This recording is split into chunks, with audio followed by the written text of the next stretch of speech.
Halo,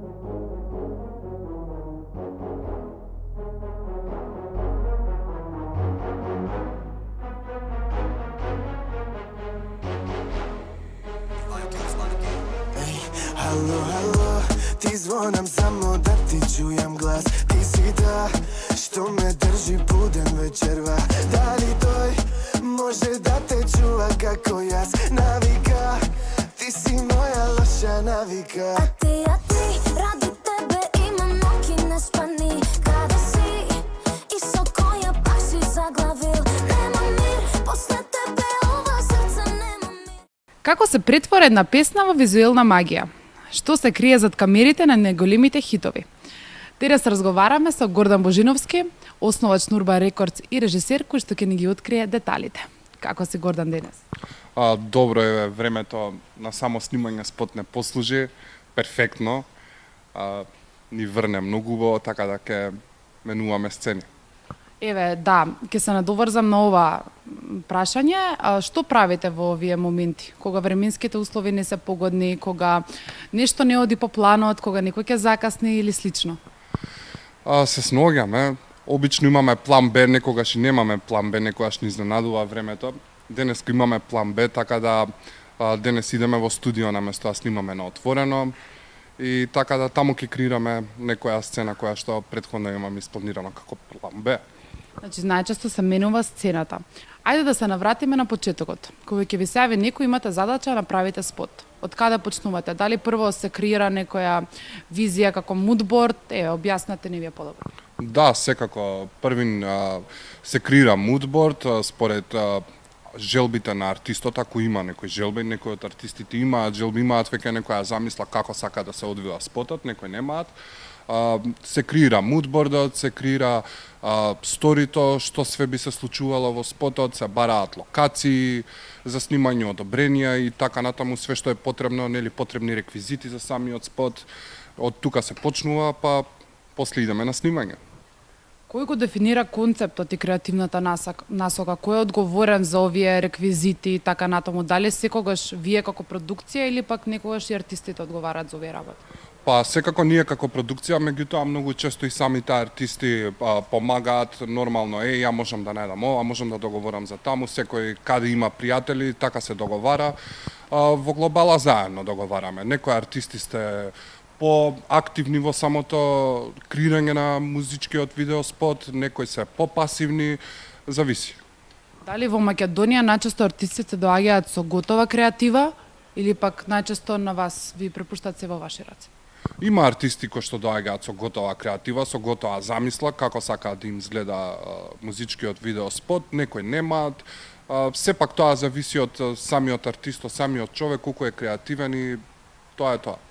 Дали според тебе доволно вложуваат артистите од македонската естрада во спотовите? Кои се најчести буџети со кои што располагаш? Има ли нешто, се случувало ли сакам од авион да скокам, а ти викаат, ама имам толку и толку буџет и така натаму?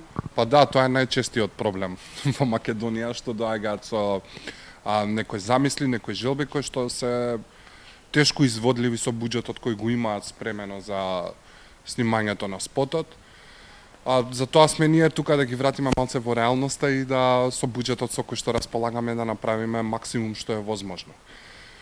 Буџетите не се задоволителни за снимање музички видеоспот добар во светски рамки, да кажеме.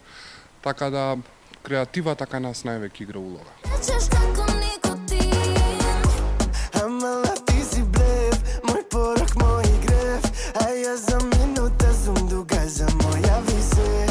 Срце полно гнев, да сакам не знаев. Од тие усни гледам дека сум бил зависен. По тебе зарем, не виде дека ти си мој, не си... Дали мислиш дека баш тој буџет е проблем зошто не се креваме еве на некој повисоко ниво? Дали тоа е проблемот зашто не може да кажам да парираме и на буквално на балканскава естрада? Да, секако буџетите се голем фактор. Балканската естрада е многу далеку од нас, таму се снимаат видеоспотови од 20, 30, 40, 50.000 евра, кај нас тоа до сега се нема случајно, ни со еден артист, ни еден видеозапис немаме со таков буџет. Така да, тоа е тоа. Дали според тебе треба да вложуваат во вакви музички спотови? Па треба да се вложува, да, се во зависност од самата песна. Колку песната они цена дека е хит, толку и треба да се вложи. Ако цена дека песната е стварно хит, треба да се вложи. Све зависи од артистот каква кариера сака да гради. Сериозна или да му биде како second job работа. Да не биде тоа примарна ствар. Доколку е примарна работа, треба да се вложи. Вака тебе лично, кој ти е омилен спот кој што си го работил? Повеќето ми се омилени, меѓутоа Бела, Пајак и Лара, Црна мечка, Таско и Тракер. Не знам, повеќето спотови ми се омилени, али ете Бела можам да го одвојам како еден од поомилените. Колку време Бела се снимаше? Бела се снимаше 3 дена. 3 дена се снимаше. Прв ден студио, втор ден сцената со Пајак чадорот кога го држи кога врне, трет ден е колата и Лара со зеленилото, 3 дена, да. Вака дека Пајак е кај вас во продукција. Може сега дека зборуваме за тоа, за Бела дека зборуваме. Каков е Пајак на снимање? Каков е Пајак на снимање? Не знам, супер, послушен. Добар е, прифаќа све што ќе му се каже, дава и он често идеи како да се снима, што да се прави. Одлична соработка имаме со Пајак. Со него ми се најлесни спотовите за снимање. Добар е со камера, го сака камерата. Супер. А си имал ли некој од македонската естрада проблематичен, да кажам? Проблематични секогаш има. Тоа Има ли некоја ситуација што во моментот вака во глава ти се врти кога ти го постави прашање? има ситуации многу, не би сакал сега да одвојувам да не се наљутат. Значи има ситуации, да, као го праќаш спотот у фул резолуција, фул квалитет, они си го препраќаат преку Viber го компресира и они после тоа го ставаат на YouTube и ми се јавуваат зашто спотот е во коцки, што е со квалитетот, има, да. А која е најголемата звезда со која што си соработувал? Теодора Джехверовиќ и Пајак, тоа беше летна авантура спотот, снимане на Кипар, убава дружба, супер снимање, супер организација, да, Теодора Джехверовиќ, дефинитивно. Гордан, ти благодариме многу за одвоеното време и чекам уште многу нови креативни идеи, многу нови спотови. Фала на поканата.